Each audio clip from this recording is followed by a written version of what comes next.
대법원 2020년 1월 30일자 2019-마 5599-5600 결정 사건명 소유권 이전 등기 판시사항 1. 항소장에 항소의 범위나 이유를 기재하여야 하는지 여부 소급 및 항소의 객관적, 주관적 범위를 판단하는 기준 결정요지 1.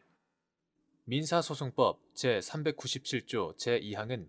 항소장에 당사자와 법정 대리인, 제1심 판결의 표시와 그 판결에 대한 항소의 취지를 적도록 하고 있을 뿐이므로 항소장에는 제1심 판결의 변경을 구한다는 항소인의 의사가 나타나면 충분하고 항소의 범위나 이유까지 기재되어야 하는 것은 아니다. 따라서 항소의 객관적, 주관적 범위는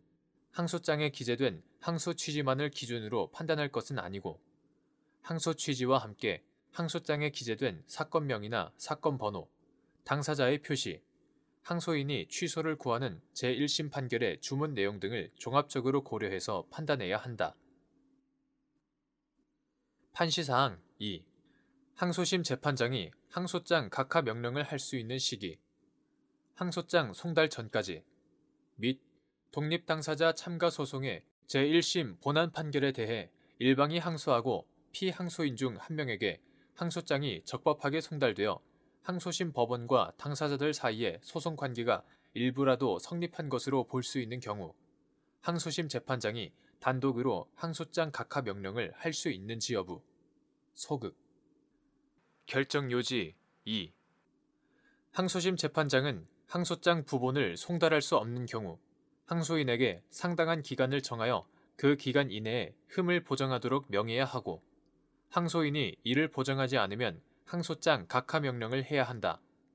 민사소송법 제402조 제1항 제2항 참조 이러한 항소심 재판장의 항소장 각하 명령은 항소장 송달 전까지만 가능하다. 따라서 항소장이 피항소인에게 송달되어 항소심 법원과 당사자들 사이에 소송 관계가 성립하면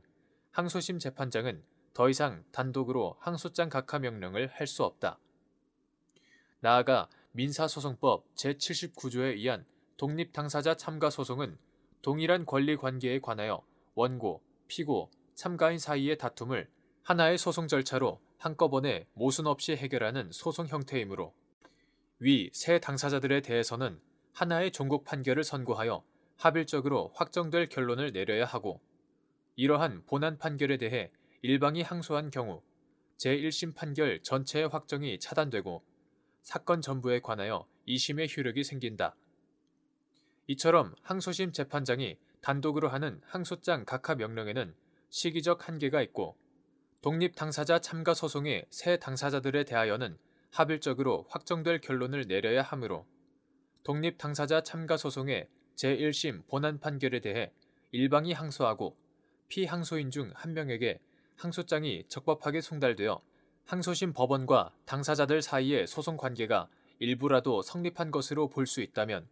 항소심 재판장은 더 이상 단독으로 항소장 각하 명령을 할 수 없다. 판시사항 3. 갑 등이 을을 상대로 제기한 제1심 소송 계속 중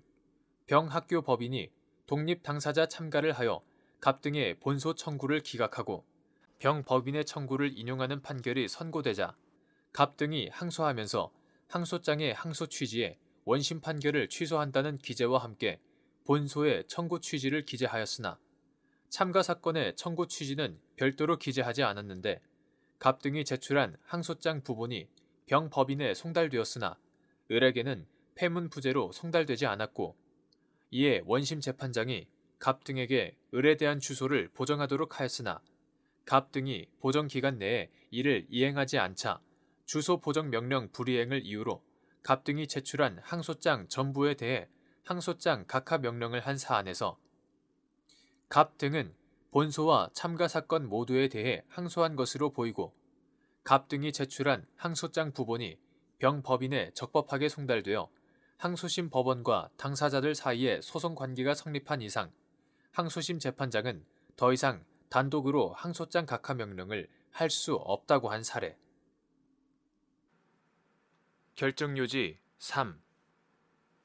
갑 등이 을을 상대로 제기한 제1심 소송 계속 중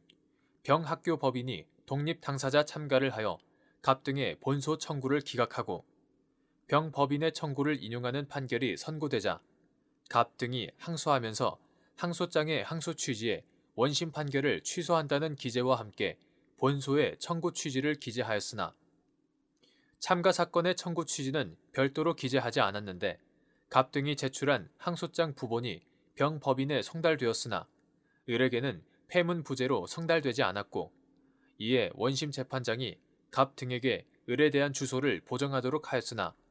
갑 등이 보정 기간 내에 이를 이행하지 않자 주소 보정 명령 불이행을 이유로 갑 등이 제출한 항소장 전부에 대해 항소장 각하 명령을 한 사안에서 갑 등이 제출한 항소장에는 본소와 참가 사건의 사건명, 사건 번호는 물론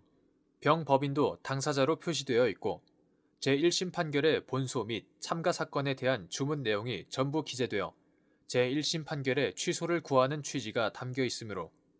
갑 등은 본소와 참가 사건 모두에 대해 항소한 것으로 보이고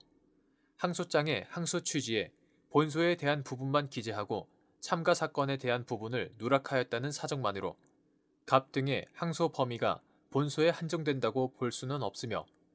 나아가 제1심에서 이루어진 병 법인의 독립 당사자 참가로 인하여 합일적으로 확정될 결론을 내려야 하는 갑 등과 을 및 병 법인에 대하여 하나의 종국 판결이 선고되었고 갑 등이 제출한 항소장 부본이 병 법인에 적법하게 송달되어 항소심 법원과 항소인인 갑 등 피항소인 중 일부인 병 법인 사이에 소송 관계가 성립한 이상 항소심 재판장은 더 이상 단독으로 항소장 각하 명령을 할 수 없고 다른 피항소인인 을에게 항소장 부본이 송달되지 않았고 갑 등이 주소 보정 명령을 이행하지 않았더라도 달리 볼 수 없으므로 원심 재판장의 명령에 법리 오해의 잘못이 있다고 한 사례